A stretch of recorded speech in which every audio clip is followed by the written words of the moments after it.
नमस्कार दोस्तों, कैसे हैं आप सभी। जसलन सेगमेंट में मैं आपका दोस्त राकेश कुमार।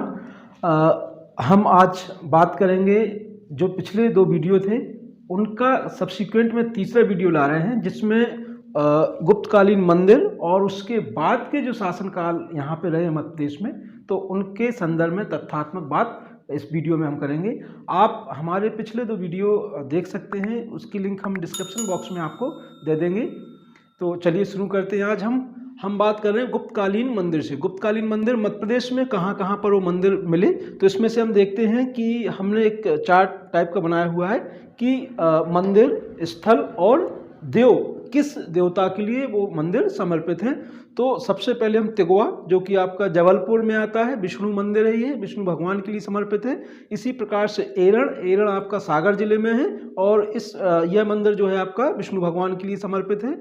नचना कोठार अजयगढ़ तहसील है पन्ना जिले की, वहाँ पर स्थित है और ये आपका जो है पार्वती के लिए समर्पित मंदिर है। इसी प्रकार से भूमरा या खोह के नाम से जाना जाता है, नागौद में है आपका सतना जिला, शिव शंकर जी के लिए समर्पित है मंदिर। इसी प्रकार से एक बुद्ध मंदिर जो कि आपका सांची रायसेन जिले में स्थित है। तो इस प्रकार से ये वो गुप्तकालीन भग्नावशेष मंदिर हैं जो हमें मध्य प्रदेश के विभिन्न स्थानों से प्राप्त होते हैं। क्वेश्चन भी यहाँ से बनता है, वो आ भी चुका है क्वेश्चन आपका, तो इसलिए इनका खास करके जिला और स्थान ध्यान रखना महत्वपूर्ण है, क्योंकि यहीं से आपके प्रश्न तैयार हो जाते हैं। गुप्त काल के बाद जो वंश आया वो परवर्ती गुप्त हैं। इनका साक्ष्य तो विशेष तौर पर नहीं मिलता है, पर इनके बारे में यह भी जानकारी नहीं कि गुप्तों से इनका क्या संबंध था।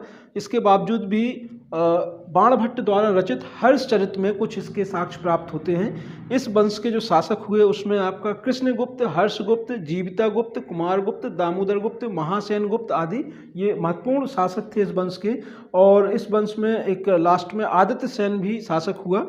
हर्षचरित में मालवा का शासक महासेन गुप्त को कहा गया है और संभवतः इनका जो राज्य क्षेत्र था वो भी मालवा ही माना गया है। सॉरी। इसके बाद हम देखते हैं कि परिव्राजक, ये सब छोटे छोटे राजवंश हैं। परिव्राजक राजवंश जो था इसका शासन वर्तमान नागौद में चलता था। वहाँ से एक ताम्रपत्र मिला हुआ है जिसमें महाराजा हस्तिन का उल्लेख किया गया है और इनका राज्य बतलाया गया डाहाल। तो इस प्रकार से महाराजा हस्तिन के बाद में इनके पुत्र हुए जिनका नाम था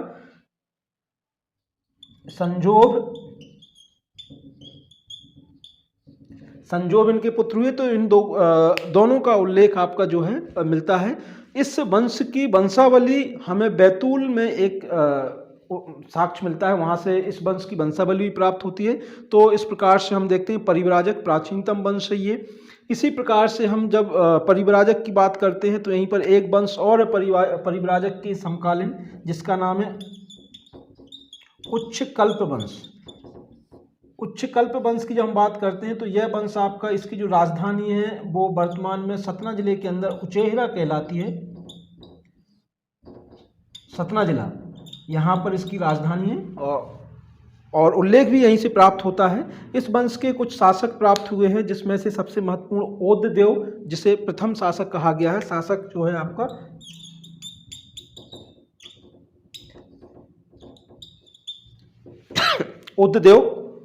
ओददेव के बाद अन्य शासकों की भी यहाँ पे जानकारी मिलती है, जिसमें से आपका सबसे अंतिम शासक आपका पता चलता है सर्वनाथ। इसका जो है अंतिम शासक है इस वंश का। तो इस प्रकार से छोटे छोटे से राजवंश हैं जो मध्य प्रदेश के विभिन्न भागों में भूभाग पर शासन कर रहे थे। इनमें से महत्वपूर्ण वंश आता है ओलिकर राजवंश या ओलिकर वंश। ओलिकर वंश जो एक प्रकार से मालव की शाखा है। ओलिकर वंश मालव की शाखा कैसे, इसमें आप जब हम बिल्कुल प्राचीन इतिहास में जाते हैं और भारत के संदर्भ में बात करते हैं, तो जिस समय यहाँ पर विश्व विजेता सिकंदर ने आक्रमण किया, उस समय जो आपका पंचनद क्षेत्र था, जिसे हम पंजाब के नाम से जानते हैं, तो पंजाब के मालवा प्रांत, वर्तमान में भी वहाँ मालवा प्रांत है, उस प्रांत के ऊपर जब सिकंदर का दबाव पड़ा तो वहाँ के व्यक्ति यानी मालव जाति जो है वहाँ सिकंदर के दबाव के कारण पूर्वी राजपूताना क्षेत्र में आकर के बसी और पूर्वी राजपूताना क्षेत्र के बाद उसने पश्चिम मालवा के ऊपर जो है अधिकार कर लिया, यहाँ पर उसका शासन चलने लगा। हालांकि प्रारंभ में मालव वंश या ओलिकर वंश गुप्तों के पहले के जो शासक थे पूर्ववर्ती, उनके एक प्रकार से सामंत थे, परंतु यहाँ पर एक प्रसिद्ध शासक हुआ जिसका नाम है यशोवर्मा। इस यशोवर्मा ने अपने आप को स्वतंत्र शासक घोषित कर लिया और इस प्रकार से ओलिकर राजवंश यहाँ पर चलने लगा। इस ओलिकर राजवंश का संस्थापक शासक जो है नरवर्मा है। नरवर्मा के बाद सिंहवर्मन हुआ। सिंहवर्मन चंद्रगुप्त द्वितीय के समकालीन था और वो अपना शासन जो है चला रहा था। इस राज्य की राजधानी, ओलिकर राज्य की राजधानी मंदसौर या दसपुर थी। इस प्रकार से ये राजवंश चल रहा था। एक बात और है कि मालवा नाम देने का श्रेय भी ओलिकरों को जाता है।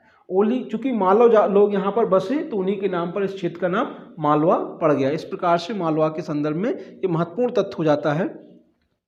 इस वंश के जो महत्वपूर्ण साक्ष्य या अभिलेख हैं वो मध्य प्रदेश के मंदसौर, भानपुरा, राजगढ़, छोटी सादड़ी, चित्तौड़गढ़ राजस्थान और भोपाल के नज़दीक से काफ़ी महत्वपूर्ण साक्ष्य प्राप्त होते हैं।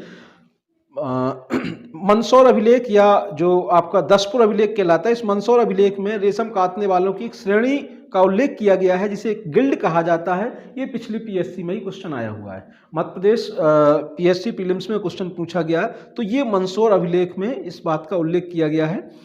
इस वंश का सबसे प्रसिद्ध शासक यशोवर्मा था। यशोवर्मा या यशोवर्मन ने गुप्त शासक स्कंदगुप्त के ऊपर आक्रमण किया और इस प्रकार से ये अपना स्वतंत्र शासन स्थापित करने में सफल रहा।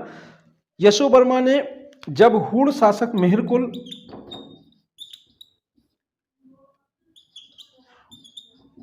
मेहरकुल ने जब भारत में आक्रमण किया और वो काफ़ी अंदर तक आ गया, तो यशोवर्मा ने मेहरकुल को पराजित करके और मालवा क्षेत्र से भगा दिया। इस प्रकार से जो मेहरकुल है वो कश्मीर तक ही सीमित रह गया। और हम देखते हैं कि यशोवर्मा ने अपने पराक्रम का परिचय दिया। इस प्रकार से वो एक प्रसिद्ध शासक माना गया।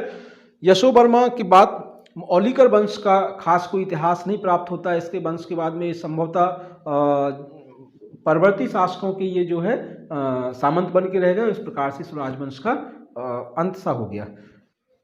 तो इसके बाद हम बात करते हैं ये आपका, तो हम देखें कि ये छोटे छोटे राजवंश है। परवर्ती हो गया आपका, परवर्ती गुप्त हो गया, परिव्राजक हो गया, उच्चकल्प हो गया आपका, और ओलिकर वंश हो गया आपका। इसके बाद हम देखें तो यहाँ पर महास्मती के महास्मती के कलचुरी वंश का भी उल्लेख मिलता है। ये काफ़ी प्राचीन वंश है जो कि महास्मती में शासन करता था। इसके कुछ शासकों का उल्लेख किया गया है। महास्मती के कलचुरी वंश की बात कर रहे थे। महास्मती का कलचुरी वंश ये एक प्राचीनतम राजवंश है। इस प्राचीनतम वंश का उल्लेख पुराणों में भी किया गया है। हेयवंशी इनको कहा गया है, हेयवंशी। तो महास्मती के कलचुरियों का जब हम उल्लेख करते हैं तो मुख्य रूप से इनका उल्लेख तो जो ज्ञात शासक हैं वो कृष्णराज प्रथम 550 से 575 ईस्वी तक शासन किया। उनका पुत्र हुआ शंकरगढ़ जिन्होंने 575 से 600 ईस्वी तक शासन किया। फिर उसके बाद बौद्ध राज हुआ जिसने 600 ईस्वी का उल्लेख है। इसके आगे का कोई उल्लेख साक्ष्य या ऐतिहासिक साक्ष्य प्राप्त नहीं होते हैं।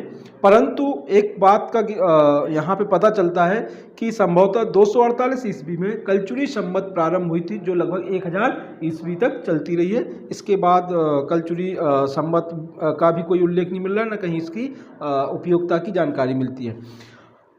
कलचुरी शासकों के द्वारा चांदी के सिक्के चलाए गए जिसमें एक तरफ शासक की प्रतिमा होती थी, दूसरी तरफ नंदी की प्रतिमा होती थी। इस प्रकार के सिक्के मुख्य रूप से नासिक, अमरावती, बैतूल, जबलपुर आदि स्थानों से प्राप्त हुए हैं। इसका आशा यह है कि मुख्य रूप से हम यह मानते हैं कि महास्मती के जो कलचुरी हैं वो शिव भक्त थे या शिव शंकर भगवान को मानने वाले थे, क्योंकि उनके सिक्कों में नंदी की प्रतिमा पाई जाती है। शंकरगण का एक जो शासक था कृष्णराज का पुत्र, शंकरगण का एक अधिपत्र या जिसे हम क्या कहते हैं आपका अधिपत्र को चार्टर नासिक से प्राप्त हुआ है जिसमें कई बातें उल्लेखित की गई हैं। तो यह एक महास्मती के कलचुरी शासक थे। इसके उपरांत की जानकारियां प्राप्त नहीं होती हैं। तो यह वंश मध्य प्रदेश के संदर्भ में इतना है कि इसकी जो मुख्य कार्य क्षेत्र है वो महिष्मती है और इस प्रकार से इसके ज्ञात शासक ये हैं, तो इनको जान लेना। और इनके साक्ष्य कहाँ से प्राप्त हुए इनके बारे में भी ध्यान रखना आवश्यक है, क्योंकि क्वेश्चन जो बनेंगे तो यहीं से क्वेश्चन बनना है ना। बाकी तो ये इतना महत्वपूर्ण नहीं हो जाता है। ये एक पॉइंट आपका 248 ईस्वी में कलचुरी संवत, दूसरा आपका चांदी के सिक्के कहाँ से प्राप्त हुए और शंकरगढ़ का अधिपत्र कहाँ से प्राप्त हुआ, ये 3 शासकों के नाम, तो ये महत्वपूर्ण हो जाता है। इसी प्रकार से एक छोटा राजवंश आपका है मैकल का पांडुवंश। मैकल का जो पांडुवंश है ये इसके बारे में जो जानकारी प्राप्त होती है वो नासिक के ताम्रपत्र से जानकारी प्राप्त होती है। नासिक के ताम्रपत्र में जो है वहाँ के शासक की जो श्रृंखला है या शासकों का नाम है वो प्राप्त होता है, जिनमें जयवल का पुत्र हुआ वत्सराज की पत्नी थी द्रोण भट्टारिका, इनका भी उल्लेख किया गया है। तो वत्सराज और द्रोण भट्टारिका का पुत्र हुआ नागबल, और नागबल के बाद जो है आया भरतबल जो है आपका ये अंतिम शासक जानकारी में आता है। इसके बाद इस वंश की जानकारी प्राप्त नहीं होती है। तो इस प्रकार से मैकल का पांडुवंश। एक पांडुवंश और है जो आपका जिसका उल्लेख या जिसका साक्ष्य कालिंजर से प्राप्त होता है। उसका संस्थापक शासक पांडुवंश जो है ये आपका मुख्य रूप से शासन करता था कालिंजर से एक अभिलेख प्राप्त हुआ है।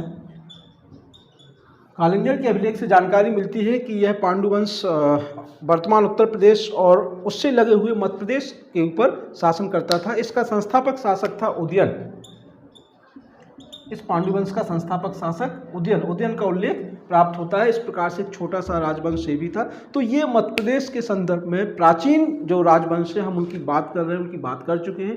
ये बेहद महत्वपूर्ण है, इसलिए महत्वपूर्ण है कि हम लगातार पिछले कुछ समय से पीएससी के जो प्रश्न हैं उन प्रश्नों की विविधता को देख रहे हैं। तो हम यह पाते हैं कि पीएससी ने कईयों बार जो प्रश्न है वो इस प्रकार से उठाए हैं जो कि काफ़ी प्राचीन इतिहास के जो बहुत तथ्यात्मक जानकारी है वहाँ से प्रश्नों को उठाया गया है।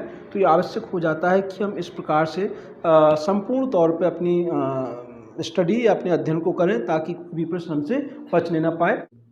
दोस्तों, हम अपने 3 वीडियो में एंशिएंट हिस्ट्री को कंप्लीट कर चुके हैं मध्य प्रदेश के संदर्भ में। अब हमारा जो नेक्स्ट वीडियो आएगा वो मध्यकालीन इतिहास से स्टार्ट होगा और मध्यकालीन इतिहास में हम हर्षवर्धन से प्रारंभ करेंगे, पुष्यभूति वंश से प्रारंभ करेंगे। तो आप ये तीनों वीडियो सब्सिक्वेंट में देखें, आपको संपूर्ण जानकारी मिलेगी प्राचीन मध्य प्रदेश के बारे में। हमारे वीडियो को लाइक करें, सब्सक्राइब करें, शेयर करें, कमेंट बॉक्स में आकर के कमेंट जरूर करें ताकि हम एप्रिशिएट हों और अपने वीडियो में सुधार करने की गुंजाइश अगर है तो उसको सुधार भी करें ताकि आप तक अच्छे से अच्छा कंटेंट पहुंचा सकें। धन्यवाद।